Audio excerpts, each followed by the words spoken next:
Hey, it's Mark Lanier with your video thought for the day. All right, imagine you get an email or you get a letter from a friend who's absolutely furious. I mean, ticked off.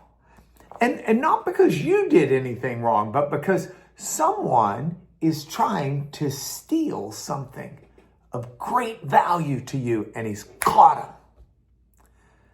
That's what we actually see in today's video thought for the day. All right, so here's the backstory.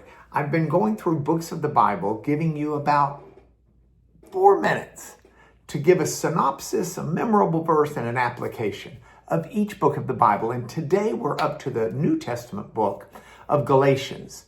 And what we see in Galatians is really my introduction to you. Paul is practically shouting off the page in this book because false teachers were coming into the Christian communities in Galatia, which was a region of Turkey.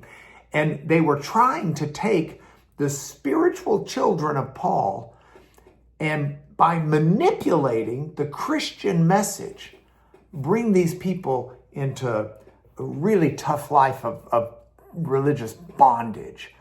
And the passion behind Paul's declaration of spiritual independence just leaps off the page. So what can I say?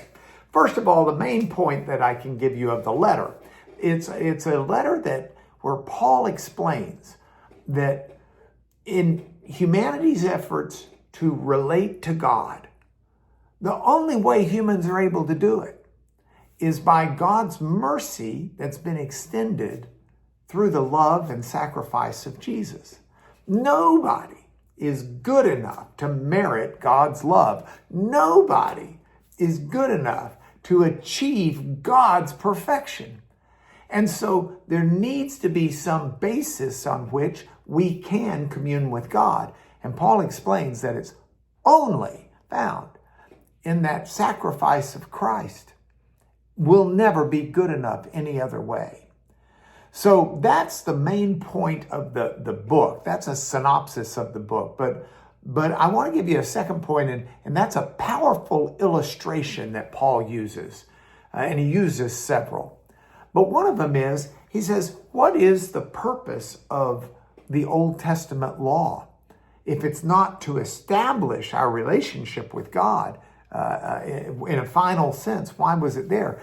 And he says the reason why is to be what the Greeks called a pedagogue. It's someone who taught you your manners, taught you how to behave, would take you to school, bring you home from school. It was there to prepare us and lead us to understand God's mercy and grace.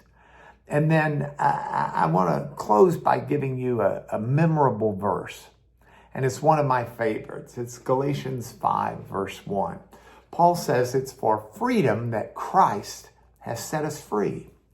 So we should stand firm, he says, and don't let ourselves be burdened by a yoke of slavery.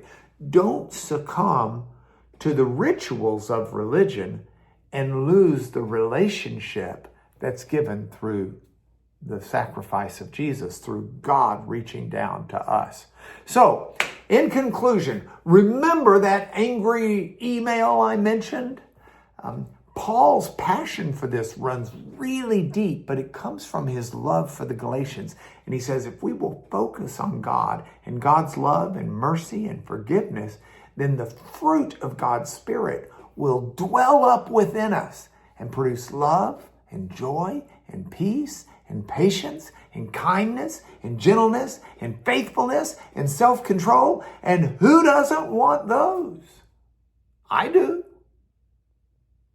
That's why I've made this your video thought for the day.